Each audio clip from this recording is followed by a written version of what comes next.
Now, it's a training discipline using movement that developed from military obstacle course training. It involves routines such as running, climbing, swinging and rolling. Yes, I'm talking about parkour, promoting freedom and expression. This unique non-competitive approach has led parkour to become one of today's fastest growing disciplines, sprouting communities all over the globe, including Malaysia. And with us on set now to share his knowledge and experience on parkour is a person who has successfully used the discipline to control his life, Tah Riq from Bali, Indonesia. Welcome to 7 Edition. Hi. And thanks for joining us. Yeah, thank you for having me. Now, first of all, how did you get involved in parkour?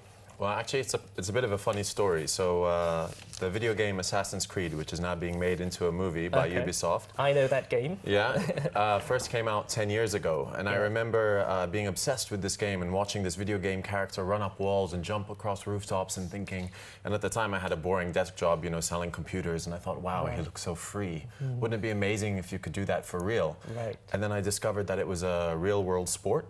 And so I began to train for real. And me and the video game character, I had a lot of strange parallels. So he had in the game, Altair has a Muslim father and a Christian mother, and so do I. He was born in Syria. I was born in the neighboring country of Jordan.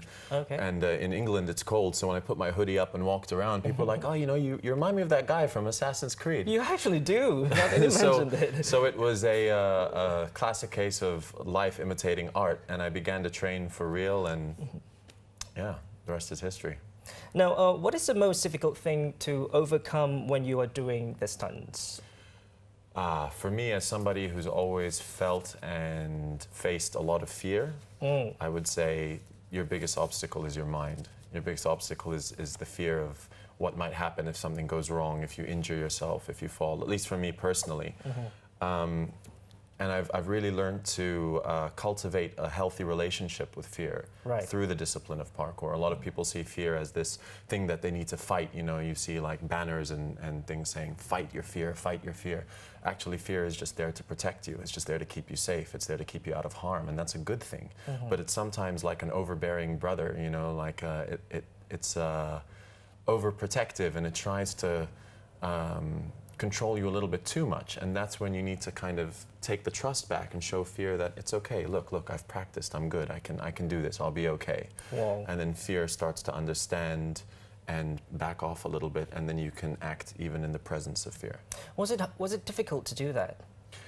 Yeah, it's taken years. How did you manage to do it in the first place? I believe it's by expanding your comfort zones from the inside out. So rather than, if you have a fear of heights, for example, rather than taking yourself to the top of a building and thinking, yeah, I'm going to jump. Okay. No, you expand your comfort zones from the inside out.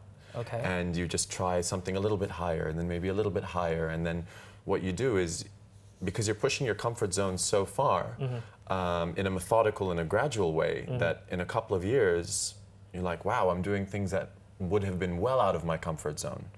You know, so rather than shock the system, I believe in a gradual and deliberate, intentional training. Right.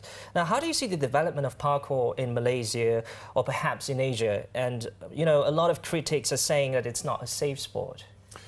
Okay, so that's a two-part question. We'll deal with the first part. The thing to me about the development of parkour in Asia, Malaysia, and even the wider world is that it's a wonderfully inclusive sport rather than an exclusive sport.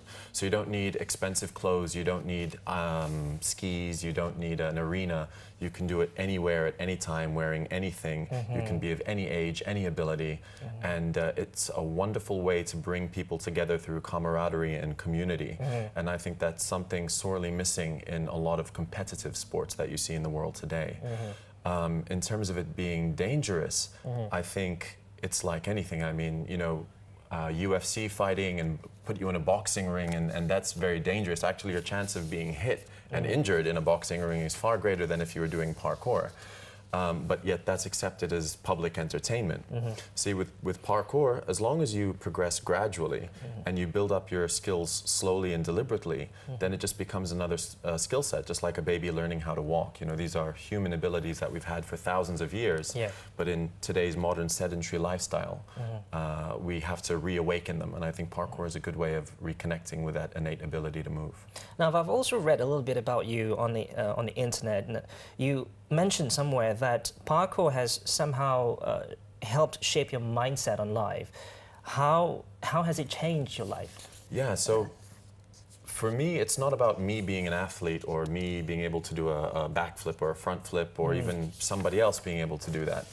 If you live a life where you're stuck in your job or you're in an abusive relationship or you don't have the strength to take the necessary steps to forge your own path, then who cares if you can jump 10 feet or 12 feet or do a flip? For me, the interesting thing is to be able to associate the challenges in parkour to challenges we face in our lives. So many times in life you'll have to take a leap of faith, but few people actually physically try a leap of faith. Many people say, oh, I've hit a wall, but they don't know what it's like to hit a wall. Many people say my life's gone upside down, but they've never tried a flip. So I think by being able to go internally through an obstacle, you can dissolve its physical counterpart, or rather by going through the physical obstacle, you can dissolve the proverbial and figurative counterpart. And so I've used this as a way to empower my life and empower my mind, because I believe with a strong mind and a strong body, we can do anything. And this is just one of many tool sets out there that can help you to achieve that. Right. How long will you be in Malaysia this time, and what are, the activities that you'll be doing here, if you can share with our viewers? Yeah, so actually, I have one more workshop. It's at Jump Street in Petaling Jaya this Saturday from 2 p.m. until 4 p.m. Spaces are limited. I had 2 workshops, they were great, and they've invited me back for one last one. And yeah, now I guess we're mentioning it on TV. So if anybody wants to come and learn this safely in a controlled environment, in a very basic and gradual way, no matter what your age, whether you're a kid or a child or a parent or a parent and their child. I love having like fathers bring their sons and daughters and things. Then you can find me there. And how they can get more details of this event? Right, so Jump Street, the trampoline center, you'll be able to find all the details there on their website. Okay. If you ever come to Bali, visit my place, the Superhero Factory, which is shfbali.com.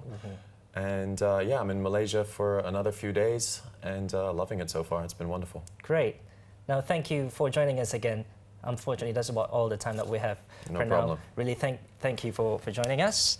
We You're would very love welcome. to definitely talk chat longer with you. Why don't you come on Saturday? I would. Yeah, okay. really.